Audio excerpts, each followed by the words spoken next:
Well, good morning, John. It's good to see you. We're recording this on Thursday morning. John, it's been a big week. We've had a cut from the Reserve Bank.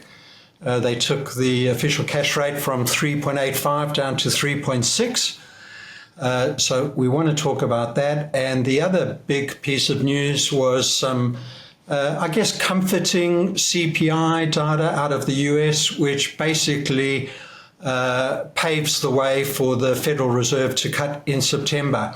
So markets are continuing to enjoy easier financial conditions and expected further cuts from central banks and are hitting record highs. John, let's start off with the RBA. They delivered what you expected? Well, they delivered what we expected a month ago, so that's okay. And as I said last time, I've been saying, we're very much caught in the what's going on in America, the Federal Reserve, and the dialogue between the Fed chief and the president. Our interest rates, our cash rates are now 0.9 below America. It's probably way too much, an uncomfortable margin. We know what's going to happen in America. There's going to be changes at the Fed, and they're going to push interest rates down one way or another, and maybe leading to some sort of QE program. So that's why the RBA was a bit slow. They will accelerate once America starts cutting. So I think we're heading to around 3% between America and Australia in the next 4 months in terms of cash rates. Michelle Bullock was quite dovish in her commentary. I watched it on TV. She gives a press conference an hour after the announcement, and she basically pretty much said that we can expect somewhere around 2 or 3 further cuts down the track. But there was one element where the Reserve Bank has cut its expectation of productivity growth from 1% down to 0.7%, signifying that the Australian economy is not going to come roaring back. Productivity is all the buzzword at the moment because we've got the Productivity Roundtable next week from Tuesday to Thursday, I think, in Canberra. What do you make of the RBA dialing its expectations of growth back? Well, look, Paul, productivity is a buzzword because we don't have any. And, we've got a roundtable which has been a long time coming. The productivity issue for Australia has been an issue since COVID. And it's certainly been sliding since we had the resources boom probably 10 years ago, where we did import a lot of capital and started getting productive, but mainly in exports of bulk commodities, followed up by LNG. Where we sit today, we're not producing enough, we're not investing enough. The private sector's investment rate is at very low levels. If you inflation adjust them, we're sort of at, as a percentage of GDP, levels we haven't seen since the last recession in Australia. So the RBA is right in commenting that the productivity of Australia is way too low for an advanced country and way too low for a country which is engaged with, 3 or 4 billion people to our north in Asia. We're just not doing enough. And the roundtable next week is now confronted by really irrelevant, silly comments from the ACTU talking about cutting the working week when we've got a productivity crisis and saying, if we cut working week, we'll get more output. It's completely unbelievable, actually, yeah. Well, so what could have been an interesting 2 or 3 days, they got to spend half a day talking nonsense because the ACTU throws up this crap. And I'm sorry to use that word, but I mean, it's just stupid stuff. You want sensible stuff to drive economic activity, economic growth, production on per labour unit of output, per unit labour of hours. I mean, this sort of commentary is unhelpful. It deviates the discussion away from what we should be talking about. So the RBA is quite clearly saying, we've got a problem here, guys. We've got to fix it. Now, there's only so much the RBA can do. I maintain the tax system is flawed. We push young or low-income workers to chase wage increases to recoup cost of living increases. So they push it up through wages, which becomes a cost impost for the whole country, puts pressure on small business, cash flows are contracted and they can't invest. There's your productivity loop. The government needs to step in and start cutting taxes so people don't chase wage increases, so there is a margin increase for small businesses so they can invest in growth. So that's what should be on the table next week, and it won't be because of what the ACTU is throwing in from left field. John, while I remember, I know that you've published an article that I saw this morning on First Links about what a couple needs in retirement to have a comfortable retirement. So while I remember, I'll just allude to that, and perhaps we can attach it to this video. Is there anything that you want to summarise that comes out of that article? Well, I think we've got a problem in Australia with expenditure in terms of the budget, the percentage of GDP, and that's well recorded. And I think it's being ducked and weaved by the Treasurer, but we've increased the amount of investment expenditure in the budget. Now, a lot of that is social security and what I call black hole. And there's a lot of money going into Commonwealth pensions, and there's a lot of money going into defined benefit pensions, which should be the future fund. That's another issue. So we're compounding a lot of index payments concurrently with compounding a lot of index taxes. And it seems like we've created a government sector which just feeds off inflation. Now, the issue about inflation is it compounds. And I just made the comment that if you look at the average wage of Australia, which is circa $100,000, give or take, and you project out, 37 years, the average wage will be $250,000. Now, if a retiree wants to retire at about 60 to 70% or a couple of the average wage, they're going to need a $200,000 pension. And when you back test, that's talking about something like, they're going to need about $2.5 to $3 million in their pension fund to pay that sort of pension to themselves. That's the effect of inflation and compounding. And there's too much misunderstanding about the problems we cause through inflation, indexing of government charges,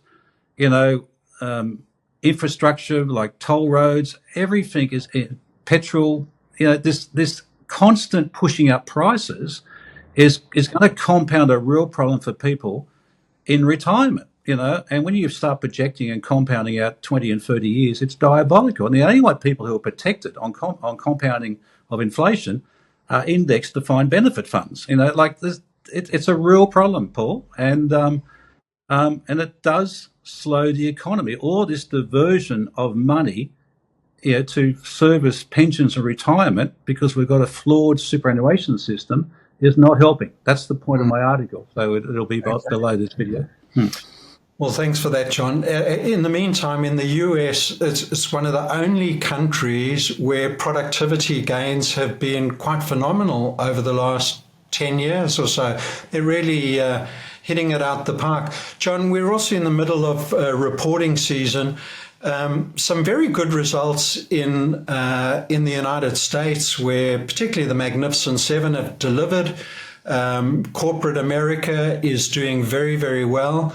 Perhaps you can contrast that to our own reporting season. Although I do note that Westpac came out this morning and the stock is up 6%. So maybe you can put that in the context of the CBA results as well. Well, I think we'll have true repositioning of portfolios or rotation as opposed to America. Now, make this point, as you made in your question, the profitability growth for the Magnificent Seven, and we're seeing the overlay of AI investment and the AI productivity improvements coming through a lot of these big companies. There's no reason in America to rotate out of fast-growing companies at high PEs to buy low-growth companies at low PEs. So the rotation is still not occurring in America, and you're getting the magnification. In Australia, you made the point about Westpac, and we've reached the point where we've been commenting about CBA share price for 6 months, and as it went up, it makes anyone who's got of sound analytical mind look stupid, but that's what's happening. But now we're getting logical rotation in the banking index itself out of a very overpriced bank into moderate banks. I'd say still CBA is the quality bank, but there's a price for quality. And now we've got probably all the banks growing at the same rate, 4 or 5% profit. So why am I going to pay 28 times earnings for 5% growth when I can buy the same earnings growth at 17, 18 times effectively? So that leads to rotation, and we've had a sharp rotation going on as we speak as Commonwealth Bank drops, I think it's 10% off its recent high, which is a bit of worry for that Texan pension fund. I guess they're hoping for a 10% revaluation in the Aussie dollar to make up for their loss. And Westpac's gone up about 5 or 6% today. And ANZ was rallying yesterday, and I guess NAB's probably in the middle there. It's relatively better valued than CBA, but not as relatively better valued than Westpac and ANZ. So I think the rotation's on there. And then the broader market, again, you're going to have very high PE stocks, which are not growing on a PEG ratio. So if you're going to have a high PE stock, you've got to have a high growth rate, and that's called the PEG ratio. So when that PEG ratio is well below 1, then you'll probably start seeing, if we've got any growth in reasonable quality companies in the ASX 100, there'll be a rotation to try and capture that growth at a lower PE. So I think that's what's going on here, Paul, which suits, that's why our performance, I was just looking at some of our funds in Climb Capital. Climb Capital's has outperformed the market and its gross portfolio in the last 6 months. And that's because we've been sitting outside the rotation. Now we're inside the rotation. We're not rotating, but the rotation's coming our way in terms of value. And it's been a long road to hoe, but that's what's occurring now. So that's good news back for those value investors. Yeah. And in the States, we did have a very important inflation print, which really gives, it allows the Fed to cut rates in September. In fact, the market's now ascribing something like a 90% probability that occurs, and probably that'll be the first of a few cuts. Is that how you see it? So cuts are going to be supportive of market valuations, even though they're at all-time records. Yeah, well, cuts are one thing. It's obviously the bond yield, and the bond yield's sitting around 4.25, which is comfortable. It doesn't make the market a screaming buy, the broader market, because it's not growing and you're paying PEs of high teens. So the broader S&P outside the Magnificent Seven. So interest rate cuts will probably be maybe supportive of earnings, particularly for geared companies who are paying an interest bill. But let's again be clear, and I've listened to Besant, on his interviews, and he's now being very careful of who interviews him. It's obviously someone who's pro-Trump, but he was on TV last night crowing about the inflation rate. But let's be honest, the tariffs only started really July, August, so we're still to see the impact, and that's what the federal chief is saying. Can we see the impact of tariffs before we get too excited? I back in the envelope, it's going to be a 1% kick to inflation, when it rolls out in the next 6 months. So if we're running inflation in America at 2.5, it's probably likely we're going to see inflation back above 3, in the next quarter, and is that bad news? I don't know. Isn't the tariff impact a one-off, though? And it seems like the intermediaries are eating some of the tariffs, so it's not all ending up, with the consumer. Well, time will tell. When you put a 30% tariff on a wholesale imported good, when it gets to retail, so do your numbers. If you import at $50 and you retail at $100, you pay $15 on 50. You try, and then you're putting $15 up to $15 on your $100 sale price. So the 30% drops, what I say, from wholesale to retail. Now, is the retailer or the distributor or the agent, are they going to take 100% of the hit? No, they're not. And it's a great debate about their one-off effects. They're one-off effects so long as it doesn't feed into wages inflation to recoup it. This is what I keep on saying. There is an economic loop. When you put up prices, and the only thing that will help America not get into that inflation loop is a slowing economy, higher in unemployment, where wages or workers can't negotiate higher wages to compensate them for a higher cost of living, lower standard of living. So, let's just see how this plays out. I think the Federal Reserve will cut, because clearly it's too high based on current inflation. But they're right to say, look, don't get too excited. We need to see 6 months of the effect of tariffs on the cost of inflation, the cost of living in America, then we need to see what effect it has on the labour market. Does it slow the labour market? Does it put pressure on cost of living? Does it affect consumer behaviour? Yeah, it's not black and white. There's a lot of grey there. And what Trump and Besson are going to do, they're going to force through interest rate cuts one way or another. And then we did see in the background, Paul, the deficit for the American government in July was as bad as ever. It's already 1.6 trillion with 2 or 3 months to go. So they're heading to a $2 trillion deficit. And this is despite Besson saying, there's tens and, this exaggeration of how much is being collected in tariffs. Yes, tariff income is going up, but it's not really eating into the deficit of the American government. So again, we need to see a lot more, time, and we need to see a lot more data to get really excited. At this stage, I'm sitting on the fence watching these numbers, and I think there's more reason to be a little bit concerned, apart from the fact that, including the fact that the share market's rocketing. And I've often said, Paul, I'm not worried about stock markets reaching records. They always reach records. That's what they do. It's the leap through the record at what rate of growth in prices. And that's becoming a little concerning because there's a lot of exuberance in the American stock market, which is not being, apart from the Super 7, it's not being matched by what's going on in the broader economy. Yeah, so you alluded to the labour market, and that's obviously key. Unemployment in Australia and America is broadly similar, around 4.2, 4.3%. So perhaps labour conditions are still a little bit tight, and we could see that drift up slightly. We did see some data out in Australia showing that the average wage in Australia is up 3.4%.